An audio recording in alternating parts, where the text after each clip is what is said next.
श्रीमती उषा मस्की जी, अध्यक्ष उम्मीद संस्था, आकृति जी जो इस फाउंडेशन उम्मीद फाउंडेशन की हेड है, श्री सुभाष जी हिंद कोला जो कि कंट्रीब्यूटर हैं, अरुण भाटिया जी लघु उद्योग से, लघु उद्योग भारती से, आराधना सिंह जी उप सचिव उम्मीद संस्था, बलबीर सिंह जी जो इस संस्था से मुझे आपके साथ सरोकार करने का जो मुझे मौका दिया, और हमारे दो सहयोगी साथी अनिल पाठक जी डायरेक्टर सूडा और इंद्रजीत सिंह जी नगर आयुक्त लखनऊ।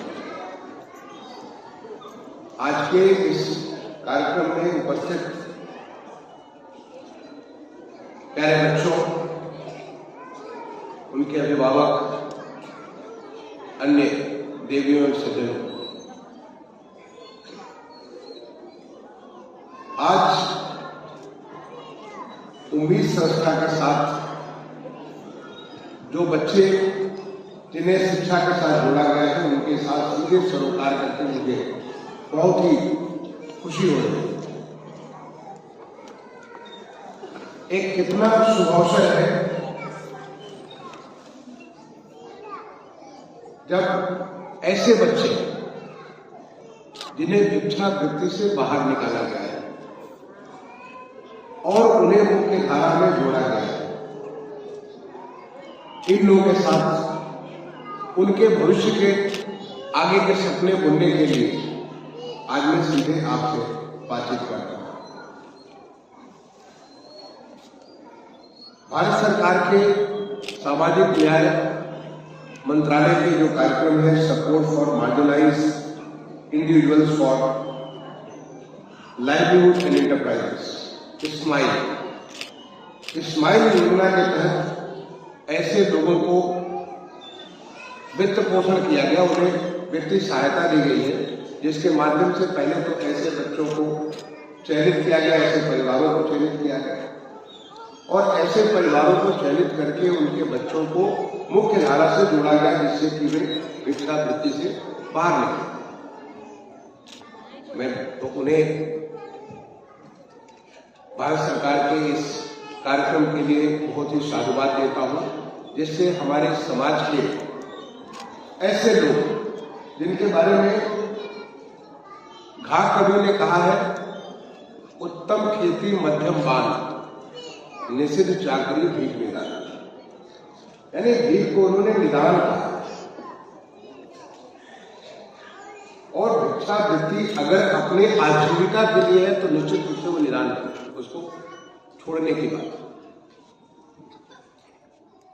उस वृत्ति से बाहर निकाल करके उन्हें मुख्य समाज के मुख्य धारा में लाने के लिए जो एक स्माइल, एक खुशहाली का जो कार्यक्रम जो स्टार्ट किया सामाजिक मंत्रालय, सामाजिक न्याय मंत्रालय ने, उसको बहुत बहुत साधना।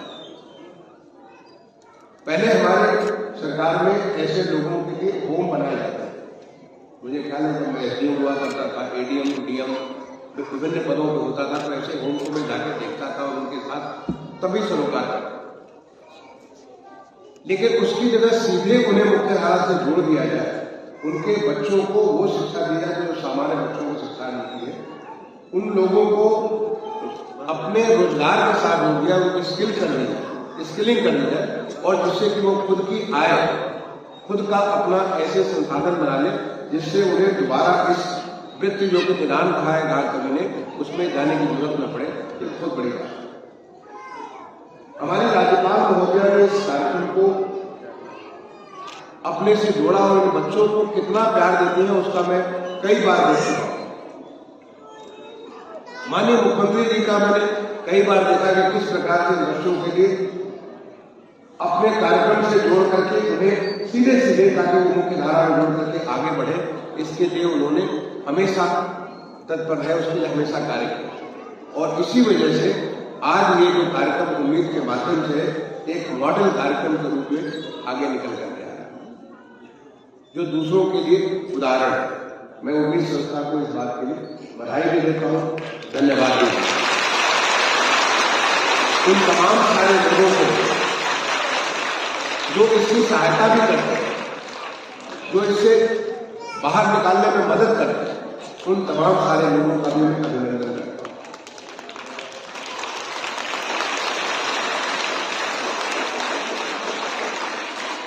हर बीज में शक्ति होती है वटवृक्ष बनने की।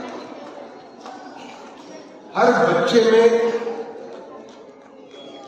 ये पोटेंशियल होता है, क्षमता होता है कि वो कुछ भी बन सकता है। उसको जैसा माहौल मिलेगा उस प्रकार से वो बन सकता है। क्या मालूम आगे चल करके वो क्या बन करके निकले। लेकिन उसको अगर बीज को सही प्रकार की जमीन नहीं मिले, मट्टी नहीं मिले, जलवायु नहीं मिले, उर्वरक नहीं मिले, अगर वो सारी चीजें नहीं मिलती हैं, समय से उसका ध्यान न रखा जाए, तो बीज वहीं पे खत्म हो जाए। इसी प्रकार से किसी भी बच्चे को भी अगर उसको वो माहौल न मिले, तो आगे चल करके उसकी जो इतनी बड़ी क्षमता है, जो ईश्वर ने उसे प्रदत्त कर रखी है, भगवान ने उसे दे रखी है, उस क्षमता का विकास नहीं हो पाता और उसकी वजह से हमारा देश वंचित रह जाता है। आज माननीय प्रधानमंत्री जी ने पूरे देश में सबका साथ, सबका विकास, सबका प्रयास, सबका विश्वास, इस मूल मंत्र के साथ पूरे देश के विकास का पिछले 10 साल से जैसे आप देख रहे हैं जिसे फर्क ला रहे हैं और जिसको सीधे धरातल पर जोड़ने के लिए हमारे माननीय मुख्यमंत्री जी ने पूरे प्रदेश में एक माहौल बना रखा है। हर एक को विकास के साथ जोड़ना है और विकास के साथ हम कभी जोड़ सकते हैं जबकि उसकी क्षमता का विकास करेंगे, जब आप उसे सक्षम करेंगे। कोई अपने मन से भिक्षावृत्ति नहीं करता, उसकी ऐसी मजबूरी है जिसकी वजह से भिक्षावृत्ति की तरफ वो अग्रसर होता है। तो अगर उसे आप प्रॉपरली, अगर उसको सही तरीके से उसको स्किलिंग कर दें, उसको वो क्षमता उस प्रकार के ऐसे उसके हुनर में बेहतरी कर दें, छोटी छोटी चीजें, चाहे वो कपड़ा सिलने की बात हो, चाहे यहाँ पे चिकन वर्क के बारे में बात हो, चाहे वो हमारे खाने पीने के सामान बनाने के बारे में, कोई भी किसी प्रकार का ऐसा हुनर जिससे वो वैल्यू एडिशन कर सके और मार्केट में उसके जो हुनर का वैल्यू मिल सके, उसका लाभ मिल सके, वो अपने आप अपने पांव पे खड़ा हो जाए।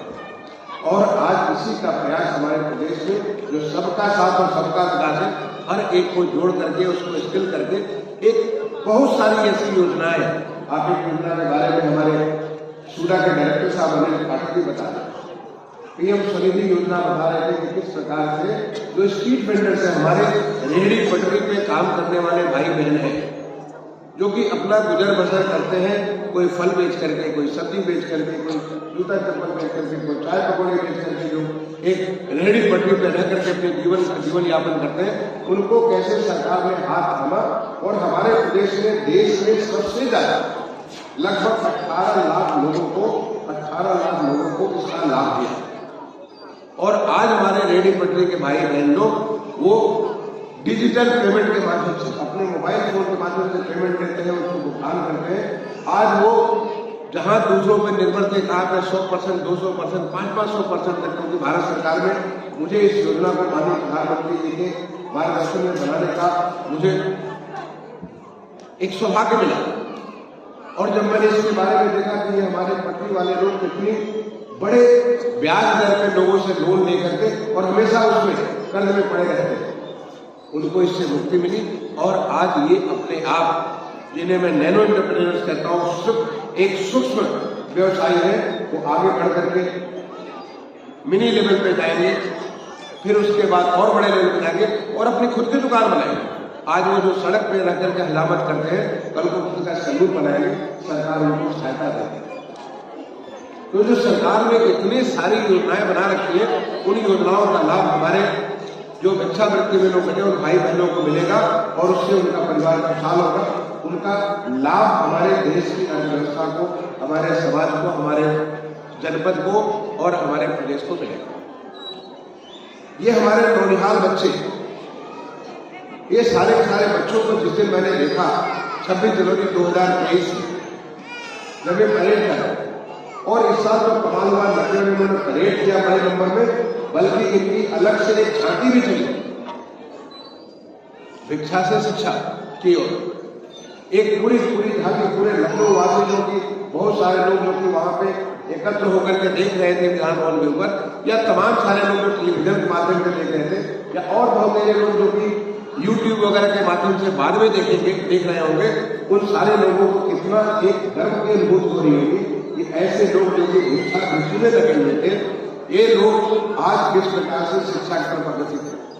और निश्चित मानना कि ये हमारे बच्चे आने वाले समय में एक स्तंभ बनेंगे, अपने परिवार के लिए भी, अपने समाज के लिए भी, अपने जनपद, अपने प्रदेश और अपने देश के लिए।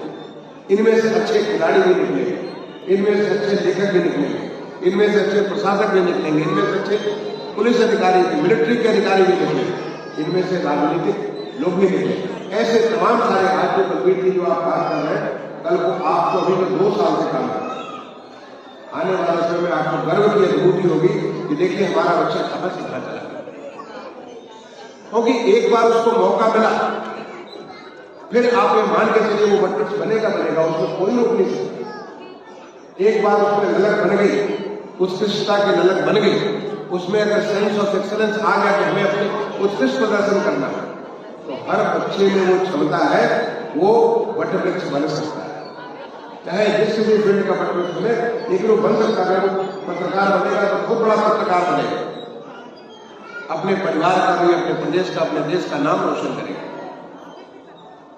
जब इन बच्चों को देखते हैं, इन बच्चों को देख करके मैं, चाहे राजभवन में कार्यक्रम में इन बच्चों को देखा मैंने, 26 जनवरी कार्यक्रम में बच्चों को देखा, देखिए कितनी गर्व की अनुभूति होती है कि ये बच्चे कल को जो सड़क पे जहां मांगते हुए नजर आते हैं, आज ये बच्चे पढ़ रहे हैं, और कल को ये बच्चे हमारे जैसे प्रशासनिक अधिकारी बनेंगे, पुलिस अधिकारी बनेंगे, मिलिट्री अधिकारी बनेंगे, बच्चे बड़े खिलाड़ी बनेंगे, क्या नहीं बनेंगे।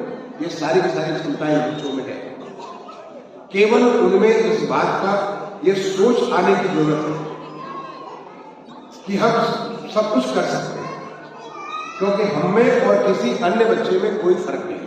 नहीं बच्चों, तुम में और अन्य बच्चों में कोई फर्क नहीं है ना? नहीं है, बोलो बच्चों, नहीं है? नहीं है, बिल्कुल नहीं है। क्योंकि भगवान ने जैसे तुम्हें 2 हाथ दिए, ऐसे अन्य बच्चों को 2 हाथ दिए, जैसे तुम्हें 2 पाँव दिए तो वैसे अन्य बच्चों को 2 पाँव दिए, तुम्हें 2 आंख दिए तो उन्हें भी 2 आंख दिए, अगर तुम्हें 2 लाख दिए तो उन्हें भी 2 लाख दिए। जो चीज तुम्हारे पास है वही अन्य बच्चों में है, कोई फर्क नहीं उनमें और तुमने, कोई फर्क नहीं। फर्क केवल सोच में पड़ता है। अगर तुम्हारी सोच ऊंची है तो निश्चित मान के चलो कि तुम उन ऊंचाइयों को हासिल करोगे जो ऊंचाइयां तुम्हें इंतजार कर रही है। ये देश इंतजार कर रहा है कि हमारे हर बच्चा क्षमतावान बने, समृद्ध बने, हर बच्चा हमारा सामर्थ्यवान बने, ये देश इंतजार कर रहा है। आज माननीय प्रधानमंत्री जी ने एक लक्ष्य रखा है देश को कि 2047 तक हमारा देश विकसित देश बनेगा, और विकसित देश तब बनेगा जबकि हर कोई विकसित हो, हमारी सोच विकसित हो, और उसके लिए जब हमारे दिमाग में जब ये बात होगी कि हम अपने पूरे जो कि भगवान ने हमारी क्षमता बनाई है, उस क्षमता को हम पूरा का पूरा उसका विकास करेंगे, और विकास करके देश के हम बनेंगे, तो कोई भी ताकत में रोक नहीं सकती बच्चों, क्योंकि तुम्हारे अंदर वो सब कुछ चीजें हैं जो किसी अन्य बच्चे में आज आपको माहौल मिला। आज आप जाते हो हमारे सामान्य प्राइमरी स्कूल में जाते हो, जहाँ अन्य बच्चे पढ़ने आते हैं, वहां पे आप भी पढ़ते हो। आप कोशिश करो कि हम बेस्ट बेस्ट करें, चाहे खेल कूद में हो, सांस्कृतिक कौशल में हो, चाहे पढ़ाई लिखाई के बारे में हो, हर जगह हमें अच्छा से अच्छा करना है। जब आपके अंदर ये सोच आ जाएगी तो इस सोच के साथ फिर आप कुछ भी कर सकते हैं। आज जब मैं यहाँ पे आ रहा था, जब मैं सुबह सोच रहा था कि मैं बच्चों के मिलने जाऊंगा, और किन बच्चों से, उन बच्चों से एक बड़ी उम्मीद लेकर के, बहुत आगे बढ़ने की एक ऊंची उड़ान लेके, आकांक्षा लेकर के, अपने परिवार की एक बड़ी उम्मीद लेकर ये बच्चे जब आगे बढ़ रहे हैं, तो मैं उनसे क्या बात करूँ। मैं सोच रहा था जब जानने गया तो बहुत से मेरे दिमाग में आया कि मैं क्या सोचूं, क्या इन बच्चों से बात करूं। उस समय मेरे मन में एक बात आई कि इन बच्चों से मैं, क्योंकि इनके साथ ये श्री गणेश एक शुरुआत है, एक नई शुरुआत उन्होंने चालू की है, तो मैं आपसे मैं सीधे गणेश जी के बारे में ही बात करूँ, क्योंकि हमारे सारे सनातन के सारे देवी देवता में बहुत कुछ सीख हमें मिलती है। और इसलिए जब मैं टहलने के बाद घर आया तो अपने घर से मैंने गणेश जी की स्टैचू निकाली और अभी मैंने दिल्ली से कहा है कि जो आपका कम्युनिटी हॉल है उस कम्युनिटी हॉल में गणेश जी को स्टैचू पर स्थापित कर दीजिए, ताकि हमारे बच्चे गणेश जी से सीखें और आप अपने अंदर उन सारे गुणों को लाने की कोशिश करें जो गणेश जी हैं। और इसी की वजह से आप जानते हो कि हमारे त्रिदेव हैं, भगवान ब्रह्मा, विष्णु और महेश, जो हमारी त्रिदेवियां हैं, मां सरस्वती, मां लक्ष्मी और मां दुर्गा, ये हमारे त्रिदेवियां। तीनों देवियों के पहले सबसे पहले गणेश जी की पूजा होती है। जो तीनों देवों के पहले गणेश जी की पूजा होती है। और क्यों होती है? क्योंकि उनके ऐसे गुण हैं, ऐसी उनमें शक्तियां हैं जिन शक्तियों की वजह से सबके ऊपर हो जाते हैं। बच्चों, आप देखो, अगर ध्यान से देखो, और जब भी मैं इस बात को आपसे, इसलिए मैं आपके साथ बात करना चाह रहा था गणेश जी को देकर के, जब मेरे मन में एक भाव आया कि मैं गणेश जी को देकर मैं सीधे उन्हीं से आपसे बात करूंगा, तो मैं आपको बताना चाह रहा था। तो मैं कहूंगा बलबीर जी से, क्योंकि बार बार बताया, गणेश जी का देखो कि माथा कितना बड़ा है।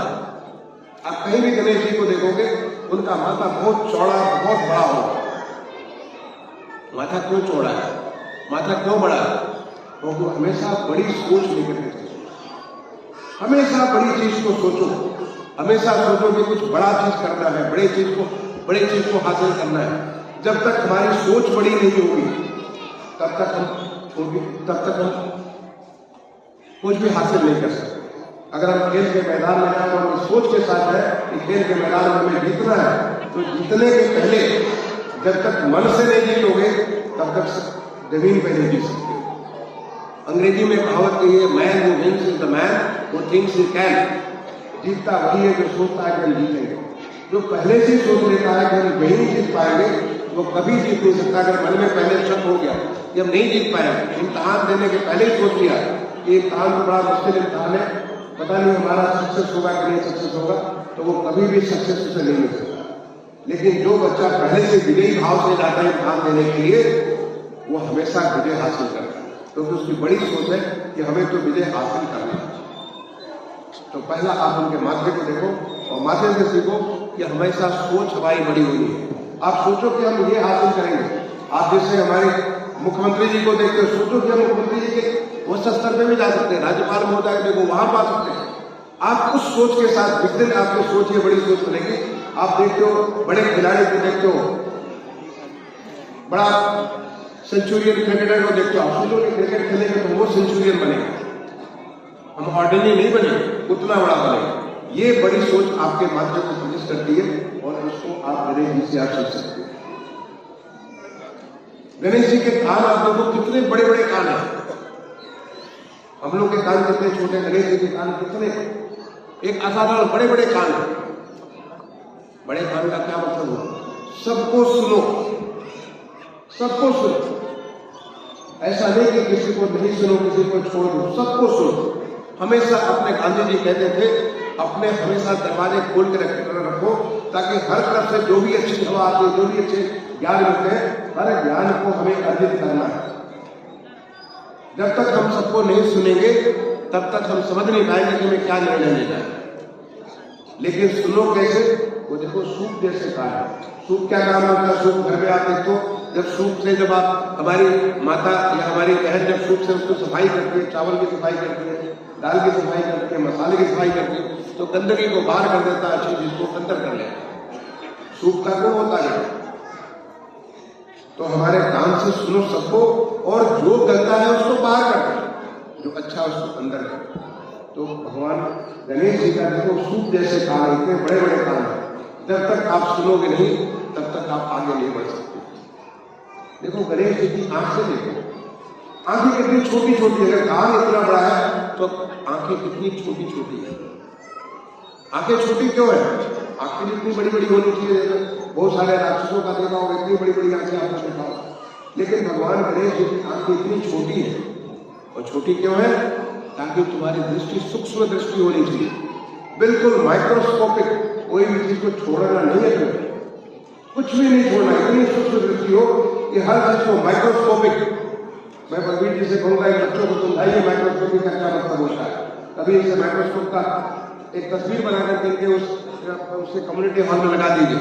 वो माइक्रोस्कोपिक दृष्टि से छोटे, बिल्कुल सच जो सबसे छोटी चीज होती है वो भी तुम्हारे नजर में आनी चाहिए। बड़ी बड़ी आदमी को सब चीज छूट जाएगी, छोटी छोटी छूट जाएगी तो बड़ी पिक्चर को देख पाओगे, छोटे पिक्चर को कभी देख ही नहीं सकते। तो दृष्टि हमेशा हमारी सूक्ष्म होनी चाहिए। ये हमारी आंखें ऐसी छोटी होती रहनी चाहिए। अब आप उसके नीचे देखो, गणेश जी का नाक देखो, कितनी लंबी नाक है, कितनी लंबी नाक, इतनी लंबी नाक क्या जरूरत है? नाक तो हमारी छोटी है, उसी से हम सब कुछ सुन लेते हैं, लेकिन गणेश जी की नाक कितनी लंबी है? वो नाक इतनी लंबी इस नाते है कि ताकि एक दूरदृष्टि हो, सारी की सारी हम सारी चीजों को देख सके। दूरदृष्टि नाक से, जो आप देखते हो हाथी को देखते हो, सूंघ लेता है, बहुत दूर से सूंघ लेता है, नाक के माध्यम से वो नाक से उसकी सोच विकसित होती है, उसकी जो एक मेधा विकसित होती है, उस मेधा को उसकी नाक विकसित करते, कभी बाएं कभी दाएं, कभी ऊपर कभी नीचे, हर तरफ हमारी जो ये शक्ति है, ये शक्ति का हर तरफ संचालन हो। ये हमारी नाक इतनी लंबी है, उस नाक के माध्यम से बहुत कुछ चीजें, सारी की सारी चीजें इस प्रकार के दूरदृष्टि रखोगे, जब सब तरफ देखोगे तो फिर आपसे कुछ नहीं छूटने वाला है। एक तरफ आपकी सूक्ष्म दृष्टि हो और दूसरी दूरदृष्टि भी हो, दूर तक चीजों को देख सकते हैं। अगर आप नीचे जाओ तो देखोगे चाहते हमारे गणेश जी का पेट कितना बड़ा, उन्हें कहते हैं लंबोदर कहते हैं, लंबा उदर, इतना बड़ा उदर है उनका, इतना बड़ा पेट। आप सोचो कि बड़े पेट होंगे, ऐसा नहीं बहुत ज्यादा खाते गणेश जी। ये इस बात को सिग्निफाई करता है कि हर चीज को पचाने की शक्ति रखो। आप बहुत सारी बातों को सुनते हो, सारी बातों को पचाने की शक्ति रखो। हमें डाइजेस्ट करना है, अच्छी बुरी सब चीजों को डाइजेस्ट करना है, और अच्छी चीज को ही ग्रहण करके, जो मैंने कहा कि सूप वाली जो चीजें उसको करना है, तो हर चीज को डाइजेस्ट करने की शक्ति एक लंबोदर है। और देखो मुंह कितना छोटा है, नाक बड़े हैं, कान बड़े हैं, आंख छोटी है, लेकिन मुंह कितना छोटा है। बोलने के लिए वही बोलो जो सही है। अगर आप अनावश्यक बोलोगे, अनावश्यक मुंह बोलोगे, तो आप समझ लो कि आपके खुद के व्यक्तित्व का ह्रास हो।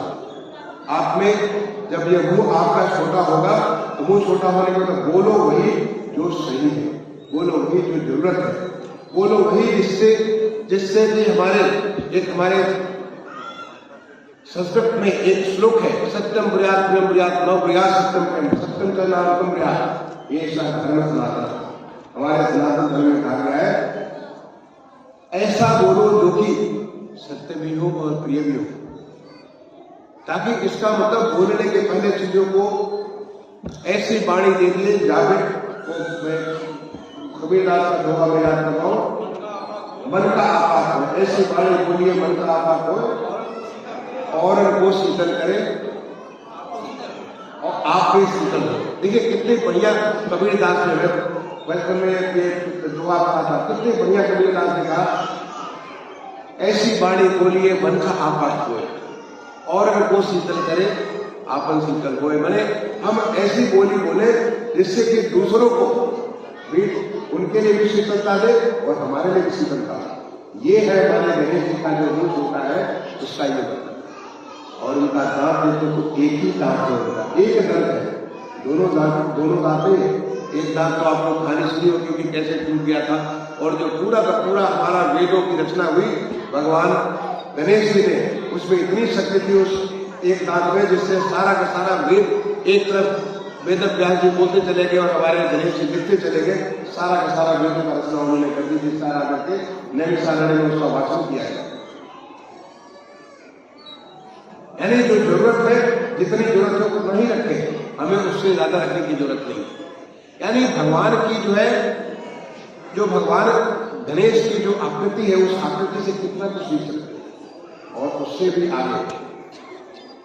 जो उनका वाहन है, आपको दिख रहा होगा छोटा सा मूषक वाहन। आपको लगता होगा मूषक वाहन पे गणेश जी क्यों चलते हैं? बाकी सबके तो वाहन बहुत बड़े बड़े, किसी के बड़े पक्षी है, किसी के बड़े जानवर है, किसी के बड़ी बड़ी चीजें हैं, लेकिन गणेश जी का वाहन इतना छोटा मूषक वाहन क्यों है? क्योंकि मूषक वाहन मूस कहीं भी पहुंच सकता है, उसके लिए जगह नहीं चाहिए। सब जगह सर्वशक्तिमान है, सर्व विद्यमान है, सभी जगह। आप घर में जहां देखोगे वहां पे चूहे को आपको बड़ा आश्चर्य होता है कि तरफ हमने तो बहुत छोटी जगह छोड़ी है, लेकिन चूहा उसके अंदर घुस जाता है। कहां से घुस जाता है? क्योंकि उसकी अप्रोच सब जगह है। ये हमारे भगवान गणेश जी से जो मेरे मन में आज मैं सुबह टहल रहा था, टहलते से मेरे मन में बात है कि बच्चों से मैं क्या बात करूं, तो मेरे मन में आया कि बच्चों को मैं गणेश जी को दूं, और जो कि भगवान शिव जो महादेव है, देवादेव है, उनके गणों में सबसे बड़े, उनके गणों के ईश जो गणेश जी हैं, उनकी ही बात को मैं उन्हें देकर के बच्चों से बात करूंगा। बच्चों, अगर इन बातों को अगर तुम एक बार सरोकार कर लोगे तो दुनिया की कोई भी ताकत तुम्हें रोक नहीं सकती। आज हमारे देश में जो माहौल बना हुआ, या हमारे प्रदेश में जो माहौल बना हुआ, ये सबके विकास का माहौल बना हुआ है। आज हमारे देश में देश को विकसित करने का माहौल बना हुआ है। हर क्षेत्र में, चाहे अंतरिक्ष हो, चाहे वो समुद्र हो, चाहे वो हमारे किसी भी प्रकार के इंफ्रास्ट्रक्चर हो, हर जगह अगर आप देखोगे कहीं भी, अभी आप बहुत छोटे बच्चे हो, आगे चल करके आप देखोगे कि हर क्षेत्र में आज हिंदुस्तान एक बुलंदी के साथ तेजी से बढ़ रहा है। और जैसे हिंदुस्तान बढ़ रहा है, उसी चीज को हमारे मुख्यमंत्री जी ने उत्तर प्रदेश में हर चीज को धरातल पे लाकर उसी रफ्तार के साथ जो माननीय प्रधानमंत्री जी की अपेक्षा है और जो उनकी विजन है देश के प्रति, उस विजन को जमीन पे उतारने के लिए माननीय मुख्यमंत्री जी ने ऐसे तमाम सारी चीजें की है। हर क्षेत्र में उसको परिवर्तन ही परिवर्तन के लिए है। जैसे बच्चों, आप जाते होंगे, प्राइमरी स्कूल जाते हो, आपको नजर आता होगा प्राइमरी स्कूल का नजारा बदल।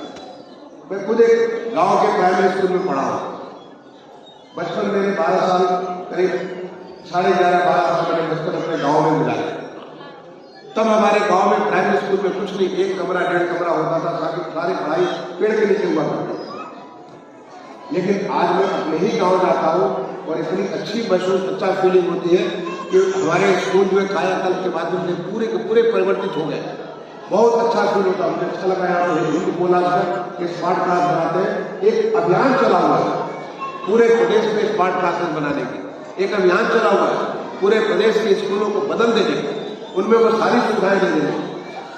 मुझे खुशी हुई कि आपने आंगनबाड़ी के माध्यम से 5 साल से कम के बच्चों को जोड़ा। आज आंगनबाड़ी को परिवर्तन करने की एक लहर आई है। कल ही एक आंगनबाड़ी का एक कार्यक्रम था, माननीय मुख्यमंत्री जी ने कल 3000 से ज्यादा आंगनबाड़ी कार्यकर्ता बहुत सालों के बाद उनको उनकी प्रोन्नति करके भर्ती की। और आने वाले समय में जितने भी हमारी आंगनबाड़ी के जो हमारी रिक्तियां हैं, उनको सारी की सारी भरने की पूरी एक अभियान ऑलरेडी शुरू हो चुका है। और साथ ही साथ आंगनबाड़ी केंद्र जो हमारे खुद के बन रहे हैं, करीब 18,000 से ज्यादा केंद्र पिछले 6-7 साल में बन रहे हैं। इन आंगनबाड़ी केंद्रों को भी पूरी तरह सुसज्जित करने के लिए बच्चों को बैठने की जगह हो, बच्चों को प्रारंभिक शिक्षा, जो शुरुआत की शिक्षा जो उनकी नींव रखी जाती है, पहले शुरुआत के 5 साल के अंदर जो नींव रखी जाती है, उसकी पूरी व्यवस्था हो। उनके स्वास्थ्य के लिए उनका कैसे, उनका स्वास्थ्य, उनका बेहतर एक कैसे ग्रोथ हो रहा है, कैसे उनका जो है उनका स्वास्थ्य बेहतर हो सकता है, ताकि आने वाले समय में वो एक सक्षम नागरिक बन सके, एक सशक्त और स्वस्थ नागरिक बन सके। उसकी पूरी की पूरी व्यवस्था हमारे आंगनबाड़ी में, इस प्रकार की व्यवस्था पूरे प्रदेश में की जा रही है। अगर आप जाकर के देखो तो हमारे, आप खुद महसूस करते होंगे जब आप आंगनबाड़ी केंद्र में जाते होंगे, हमारी महिलाएं जब जाती होंगी, उनके लिए पोषण की जो व्यवस्था वहां पे कर रखी है। बच्चों को गर्म खाना, जो हॉट कुक मील, उसकी व्यवस्था हमारे आंगनबाड़ी केंद्रों में की गई है, ताकि इन बच्चों को सुपोषित कर सकें। इन बच्चों को जब हम सुपोषित करेंगे, उन्हें अच्छे पोषण देंगे, तो वो स्वस्थ होंगे, वो पूरे सामर्थ्यवान होंगे, शक्तिमान होंगे, और वो फिर आगे बहुत कुछ कर सकेंगे। यानी आपके लिए वो माहौल पूरा का पूरा बना हुआ है जिस माहौल का आप लाभ ले सकते। लेकिन यहां मैं ये भी कहना चाहूंगा कि कई बार माहौल बहुत अच्छा होता है लेकिन हम पीछे हट जाते हैं, हम उसका लाभ नहीं ले पाते।